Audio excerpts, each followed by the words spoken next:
Bonjour à tous et bienvenue pour le quart d'heure US, la seconde émission quotidienne de CMC Markets qui débute à 15h45. Je suis Nicolas Chéron, stratégiste pour vous servir et nous sommes aujourd'hui le jeudi 23 février 2017. Le titre du jour concerne les indices américains et s'appelle Toujours plus haut.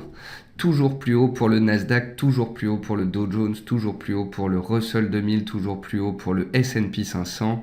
Tous les indices américains sont dans des tendances haussières et sont tous de leur ensemble sur des nouveaux records historiques. Est-ce que c'est de la confiance, de l'optimisme ou de l'euphorie ? Difficile à dire. Je pense qu'on est très certainement dans l'optimisme, peut-être dans l'euphorie ou bien à ses débuts. Nous sommes dans des marchés haussiers. Et en fait, la plus grande difficulté dans un marché qui est fortement haussier, eh bien, c'est de prendre le train en route et de ne pas être contrarien. En fait, quand les marchés montent de 15%, comme ils viennent de le faire aux États-Unis depuis 3 mois, la majorité des opérateurs pensent qu'une correction va intervenir. Or, généralement, le marché a tendance à faire l'inverse du consensus. Et alors que l'ensemble du consensus estime que on pourrait consolider, le marché, lui, file tout droit. Voilà. Bienvenue à tous donc pour cette émission. Je salue tous ceux qui viennent de nous rejoindre. Je salue également tous ceux qui nous regardent sur YouTube. Avant toute chose, voici un avertissement concernant le caractère purement informatif de cette présentation et les CFD. Non, cette présentation. Je vous invite à en prendre note. Vous pouvez utiliser les fonctions de chat et de questions-réponses pour pouvoir converser avec moi. Dans cette émission, nous verrons ensemble les derniers décalages intraday, ce qu'il se passe sur les actions européennes, les statistiques et le chiffre du jour, les actualités aux États-Unis ainsi que le palmarès actions d'hier. Et bien évidemment, je répondrai à vos éventuelles questions. Alors, en termes de mouvement intraday, nouveau record historique à l'ouverture pour le S&P 500 à 2368 points. Et comme je l'ai écrit sur Twitter, tant qu'on fait des plus hauts de plus en plus haut et des plus bas de plus en plus haut, on est en tendance haussière et on peut donc continuer, et ce, jusque nouvel ordre. Le DAX est monté pendant 4 séances d'affilée. Il est donc légitime qu'il consolide ce jour autour de la barre psychologique des 12 000 points. Il reste complètement haussier. Et tant qu'il n'aura pas fait de chandelier de retournement, peut potentiellement continuer de monter. Le CAC 40 profite de l'effet Bayrou et rattrape son retard sur la journée. Le DAX perd 0,10, le CAC gagne 0,30, donc il y a un différentiel de 0,4% qui est rattrapé par le CAC 40. Le spread OAT Bund retombe sous les 80 points, c'est-à-dire que la différence entre le 10 ans allemand et le 10 ans français s'amenuise parce que le stress retombe, parce que le risque Marine Le Pen retombe, parce que Bayrou a boosté Macron dans les sondages. Comme je l'expliquais ce matin, cela fait donc remonter le CAC, remonter l'euro et baisser les taux. Que de volatilité sur le pétrole qui retrouve les 54,6 $, soit les plus hauts annuels. Je vous avouerai qu'après l'échec réalisé sous les 54,60 il y a 2 jours et le retour des cours sous les 54 $ hier, je ne m'attendais pas à ce que ce dernier tienne aussi bien. Le problème, ou du moins la raison qui fait que le pétrole est aussi volatile, c'est que tous les jours, on a une société ou un officiel qui y va de sa citation. Il y a 2 jours, on avait été un peu haut, un peu vite. C'est le ministre iranien qui disait « il ne faut pas que ça monte trop vite ». Donc on avait rebaissé. Et puis hier, c'est Exxon qui annonçait que ses réserves vont baisser de 25%, ce qui soutient bien évidemment les cours. Donc tous les jours, vous avez un effet d'annonce comme ça. Et cet après-midi à 17h, on espère que la situation va se décanter. On aura les stocks de pétrole qui nous permettront soit de casser les plus hauts annuels et d'accélérer pour de bon et ainsi d'aller viser de nouveaux records, soit au contraire d'échouer une bonne fois pour toutes sous cette résistance.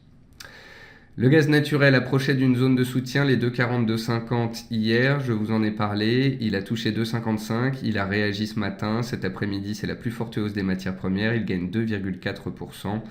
Le gaz naturel, rappelons-le, sera volatile cet après-midi puisqu'on aura la publication des stocks à 16h30. La fève de cacao gagne 1% à 1993 $ après avoir tenu les 1970 $ hier. Pour ceux qui suivent la fève de cacao, si vous avez lu mes différents papiers sur le site de CMC Markets, vous aurez compris que On a potentiellement fait un creux de moyen terme. On est reparti à la hausse ces dernières séances. On a consolidé ces 48 dernières heures. On est revenu sur un support. Il a tenu. Donc tant qu'on est au-dessus des 1970 dollars, excusez-moi, le scénario d'une poursuite du rebond peut tout à fait se concevoir. Parce que le dollar recule, parce que les marchés se cherchent, et même s'ils sont haussiers, le risque politique est au plus haut, eh bien l'or profite de ce sentiment du risque, cet environnement de marché. L'or est dans sa 7e semaine consécutive de hausse, dans un beau canal haussier. Tant que les supports tiennent, les acheteurs ont la main et on peut continuer de grimper, et ce jusque nouvel ordre. Enfin, qui tout double sur les 101 points sur le dollar index. En effet, hier, je vous avais dit de faire attention parce que l'euro était en zone de support, le NZD aussi, l'euro a réagi, le NZD aussi, l'AUD aussi, la livre aussi. Le dollar est en train de revenir sur les 101 points, donc on a deux solutions. Soit la zone des 101 points est travaillée, puis on repart à la hausse sur le dollar et toutes les paires en dollars partent à la baisse et ça fait pression sur les matières premières qui sont dénominées en dollars. Soit on repasse sous les 101 points sur le dollar index et de nouveau, ça pourrait libérer un potentiel haussier de rebond sur toutes les paires en dollars. À noter que le NZD-USD en données journalières réalise un possible double bottom à surveiller car très bien formé graphiquement parlant.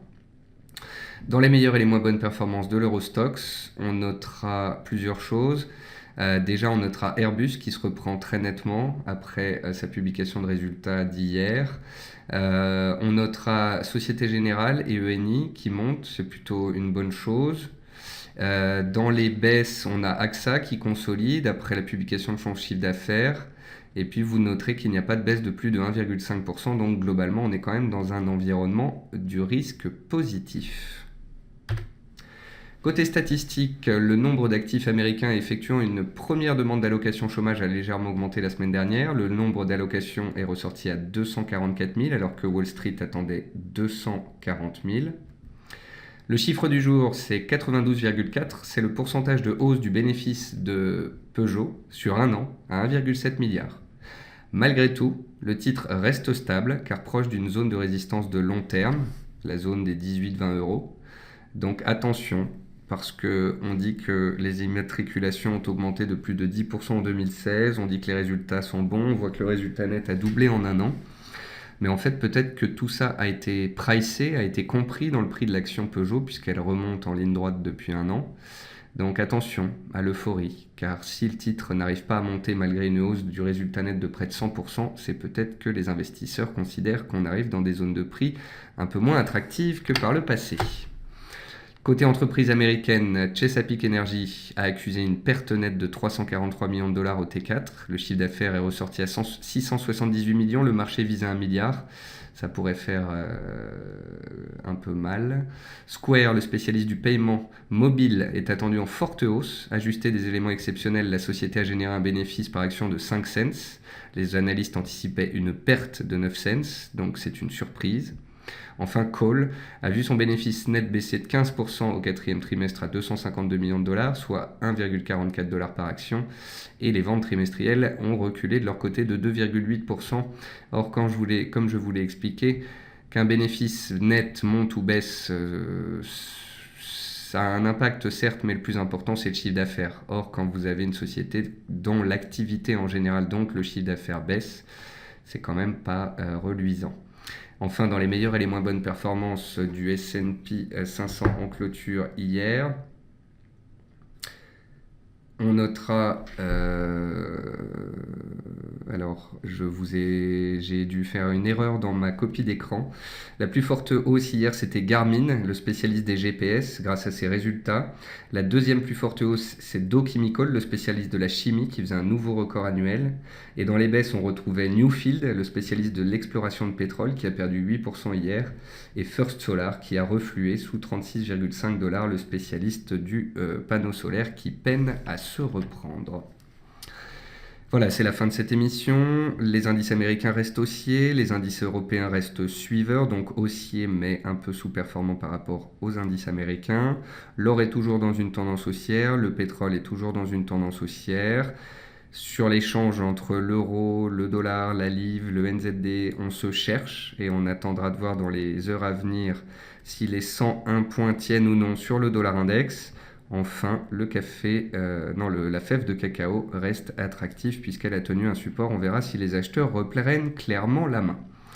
Voilà, sur ce, je vous remercie à tous d'avoir été présents. Je vous souhaite à tous une bonne fin de séance et je vous retrouve, je l'espère, demain matin à 10h pour la matinale. Au revoir à tous.